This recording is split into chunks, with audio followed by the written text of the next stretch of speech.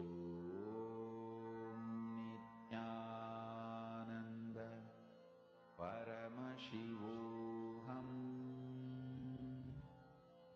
Om Nithyananda Paramashivoham.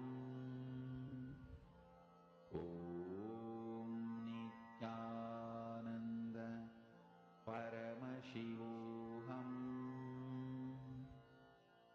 Om Nithyananda Paramashivoham. Om Nithyananda Paramashivoham. Om Nithyananda Paramashivoham. Om Nithyananda Paramashivoham. Om Nithyananda Paramashivoham. Om